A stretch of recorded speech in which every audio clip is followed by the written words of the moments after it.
start with the bishop, include the people. And that's what the church is. So. Amen.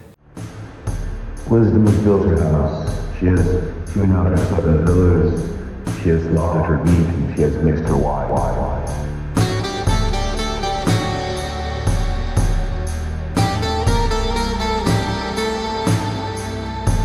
She has also furnished her table. She has set out her bait. She cries out in the highest place of the city. Whoever is sinful, let him turn and hear. As for him who lacks understanding, she says to him, Come, eat of my bread and drink of the wine I have made. Forsake foolishness and live, and go in the way of understanding.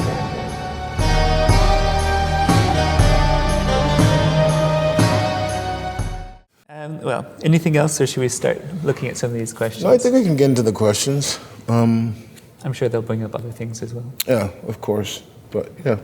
Good. So let's start with an easy one. My spiritual father told me I can teach the prayer of the mind to clients outside the church, but not the prayer of the heart. Can you explain the difference between the two forms of the prayer? Yeah. So, interestingly enough, I providentially, that's about good order. Yeah. And so, the basic order of acquiring the prayer is, oral prayer, then mental prayer, and then the interior prayer, meaning prayer of the heart. And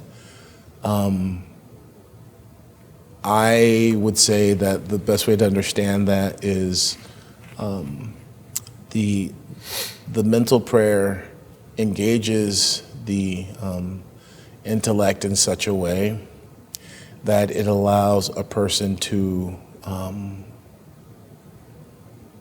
reap the benefits of a very, and I don't mean this in a pejorative sense, but it allows them to reap the benefits of a very cursory experience of Christ. And I think that just addressing, I don't know the person, I don't know their spiritual father, but I think this is where you can have someone who's not Orthodox begin to practice saying the prayer on that level, and there are benefits to them because of just the name of Christ, who is Jesus, The distinction is, however, when you start moving into the heart, the reason why I would venture to say that distinction was made by the priest is that this is why technically the prayer should be practiced by Orthodox Christians meaning they're in the sacramental life, and everything that means to be involved in the sacramental life. And so moving into the heart is that profound area. And just to really get into it, to be somewhat concise, you encounter Christ in the heart via the life of the church and the sacraments in such a way that you encounter the fullness of Christ. And without the sacraments and without the sacramental life of the church, you do not have the means to discern who you're encountering. And so the approach can be problematic, right? And this isn't even getting into things like delusion or things like this. That was the thing that I was thinking as a caution. Yeah.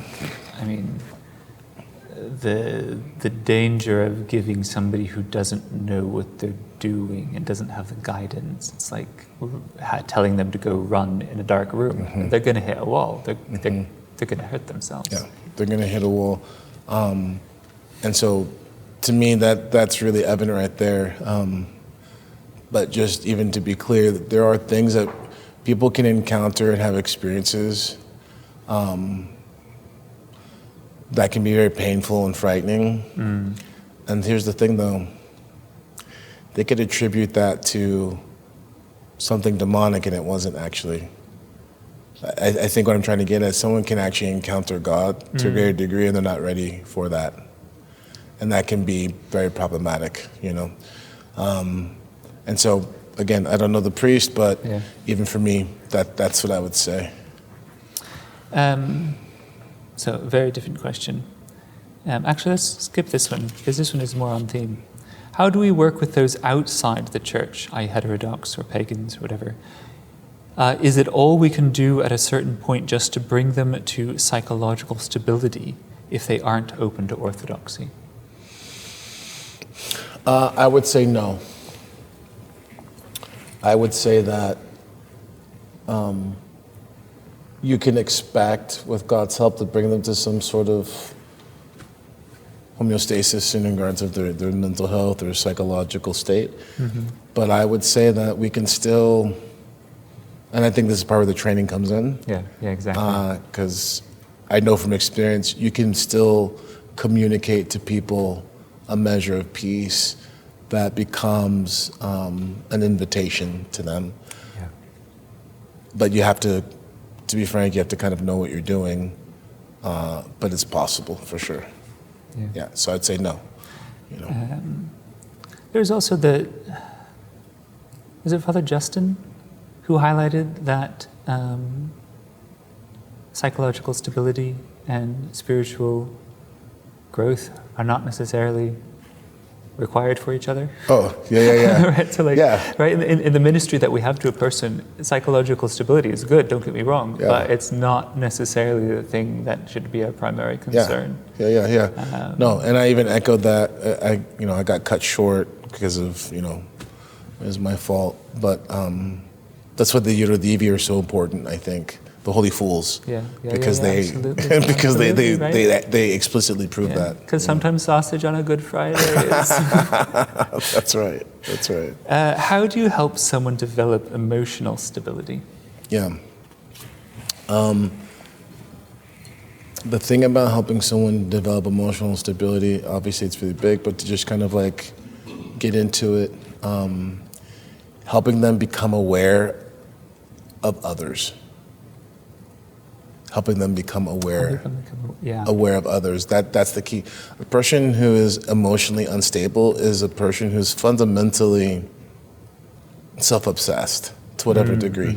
Children, right? How do we characterize children versus adulthood? Well, children, the first measure beyond them being big and being able to, cross the street on their own. But even that, you can have someone who has some sort of dwarfism. They don't grow, but that you don't take that as a measure of their maturity, right? Maturity is how we measure children. And the way that a child matures is they become aware of others outside themselves. So a child who is struggling with a problem with their emotional development is a child who's fundamentally self-centered or selfish, right? And so a person becomes more and more emotionally mature and stable the more they become aware of others. In that proper sense, not in an adversarial sense, because even when someone's aware of others in an adversarial sense, they're still doing it because they are profoundly occupied with their own perceived well-being. It's perceived. The more that a person leaves that behind, then we interpret that in a family dynamic, in a community dynamic, and a social dynamic as them being mature. This is another theme that I thought was really consistently there in all of the papers, was the emphasis on right relationship, because it's fundamentally a Christian thing. Fundamentally Christian thing. And I would say it's also where we can start seeing where, we could have had a whole nother thing, and I imagine this will be one of the workshops that we'll be doing in regards of honing in on emotional intelligence, but also honing in on giving a critical look at the modalities that clinicians are involved with that are actually making this problem worse. Because that's a thing, right? And it's part of also the larger sociological, kind of milieu that's making it worse, right? And so because so much of the modalities even within like practices, trying to keep up and make money and do those things. I get it, but they're taking cues from where the larger society is without keeping in mind the society's sick. Yeah. So, Exactly. so you don't want the sick dictating what the measure of health is. Yeah, exactly. You know. Yeah. So. So, speaking of the sickness, given the various negative influences in the world, be it demonic, social media, various political or social movements, how can we protect and guide our children and youth? I think one of the biggest things is giving them inspiration. People have this idea that if we just say what's wrong, that's sufficient. But it's almost like taking something away and you're leaving a vacuum. So I think having greater inspiration is probably the better way to do that with kids, which is hard to do, right? But this is why I think people make a big mistake when they reduce their orthodoxy to a culture war. Yeah. Right? Because when they do that, what begins to happen is they are getting into these dichotomies of the sacred and the profane in a way that is not, orthodox, right? And then someone will say, well, what do you mean, blah, blah, blah. But I was just going, well, the banyak, right? The banyak in regards to a Serbian tradition is pulling from those pagan roots that they had and baptizing it. That's just one example I would give of, though that is an Orthodox thing to do. But I think in regards of children and things like this, it isn't about just throwing them in the world and just giving them, carte blanche, whatever. But you have to take into account, again, the reality that God has ordained that we are living now in these times. God has ordained that your children are alive in these times. And so exactly. Right? Yeah, every time somebody is like, oh, I wish I lived in this time period, I'm like, well, why? That wasn't the time for you appointed to your salvation. Yeah. Why would you want something other than what you're in? Yeah. Right? If we trust that God in His providence knows how we might be saved, then glory to God. This is the world we are given to. You said that we can accept that our work is our rest, and also that man-centered psychology measures success by whether we can be productive at work. Can you help with discernment here? Yeah. So I think the best way to answer that is, speaking of the distinction between occupation and vocation. So occupation is very rarely restful because most people's occupation oftentimes is working in contradiction to their vocation. And most people aren't even aware of vocation anyways. And if they do think of vocation, they think of something so religiously explicit that it almost negates their ability to approach it. So, yeah, I would say that it really becomes a matter of understanding vocation. So, for instance, there's going to be heads that pop when they hear this, but, when I find mothers who embrace being mothers, actually, their vocation of being mother is restful for them. And the measure of that is also contingent upon how they understand rest. Because I would say rest as recharge, not rest as necessarily relaxation. Because there's some people where relaxation in an explicit sense doesn't actually recharge them. No. It leads them to levels of sloth and things like that. Yeah. But recharge, if you understand it in that context, brings the rest of the soul and the mind, It's kind of like I was saying earlier today, it's like somatically I'm destroyed right now. Sure. But inwardly, my inner man, my mind, and my heart is, it's the fruit of the harvest. It's the fruit of the harvest and that rest, So in that sense, even now, it's like, for me to be laying down and just kind of like scrolling right now would not bring me rest. No. It'd be the opposite, actually. Yeah. But being here with you, debriefing, this is bringing it's work, but it's vocational work, and it's so. Like the Paschal joy. I mean, Yeah. it took a lot of work to get there. And yes, you'll want to nap on Tuesday, but Yeah. But isn't it even the expenditure of that energy, isn't the exhaustion part of how you get to that place of joy, right? Because joy is the fruit of work, right? Yeah, so, absolutely. Yeah. Man was given to labor. That's right. There's something salvific about that, and rest is a foretaste of salvation. That's right. Right? We are coming into our rest. That's right. What can lay people do to receive or welcome the mentally ill or unstable? I'm thinking of those who may come from homelessness, addiction, or abuse, who may say or act inappropriately at church. Yeah, I think that if you're aware of it, because again, the context, the conference, and right, if you're aware of it, having conversation with Father, and helping Father have that conversation with the right people in the parish, and then working together to find what's an appropriate level of a parish response. Because what happens too often is that you have this siloed movement where I've seen both. I've seen where the parish priest has a very, great, inspired idea, wants to really minister to those who are, kind of on the periphery or struggling. But the problem is he isn't taking into account the parish. Maybe you mostly have a parish of young families, young kids, and that's a situation that you don't want to put your parishioners into without guidance, right?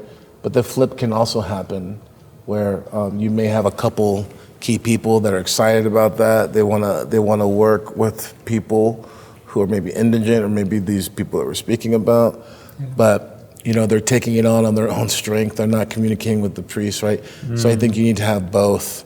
And when both are working with prayer, you can have a proper response. Yeah. But I this think comes back to Anastasia's idea that working group. Yeah. Right. Every case needs a working group that has multiple people, multiple expertises. Yep. To talk to each other, to feed off of each other, in order to Yep. I mean, in the just as a footnote to that point that you made about within the parish, how do you take care of identify the issues? In the UK, we have legally mandated safeguarding officers. Every charity, every organization has to have legally mandated safeguarding officers. In many ways, the removal of the previous Archbishop of Canterbury in the Church of England and the specific reasons why the current one was chosen play into this, and has become almost let's put it this way. If you go to a website of a Church in England parish, the first thing you see is safeguarding. It's not the gospel, it's not Christ, it's safeguarding. And it's become its own kind of gospel. And so one of there is a danger, I think, in allowing that kind of sense of we need to keep ourselves safe, we need to keep everybody safe. Christianity is rarely safe, to put it bluntly. And one of the things, there was a conference that I was at with largely Church of England clergy and mental health professionals. There were a few other Christian priests, ministers present as well. One of the things that was consistently pointed out is that all the acts of care that are most helpful in restoring trust when you have certain kinds of brokenness are also not permitted under safeguarding guidance. Right? Like one priest was sharing this fact that there was a young child, broken home, mother was bringing the family to church, trying her best, but there just weren't male role models in this child's life anymore. And the child came and crawled up onto his lap. Which, like, what a beautiful fact that the child had trusted the priest to sit on his lap. Absolutely not acceptable according to safeguarding policy. And so it's that tension of how do you make sure that actually we maintain the love and watch out for each other. Right? That's the other aspect of, I think, that that circle of care, that the responsibility that we have to care for each other as each other care for us. And that sense of the ministry of Christ, like you said, right? Oftentimes God speaks to us through the face of our brother, our sister, our father, our mother, our child. In fact, more times than not. I mean, that's exactly, what he wants to do. So. Good. I hope you've enjoyed the preview. Please consider joining the Synaxis of Sophia community on Skool. You're going to find the link in the description. And it's there that not only are you going to find the full length of this episode, but you'll find all the full-length episodes that we've released so far. Also here, you're going to have exclusive access to the content of my catechism, various lectures and teachings. There's community engagement on everything ranging from the saints to spiritual warfare to just the general life in the church. It's a place where people want to be there to encourage others and not to get into fruitless debates. So please, if you enjoyed this content, join the Synaxis of Sophia on Skool, link in the description, and we'll see you there.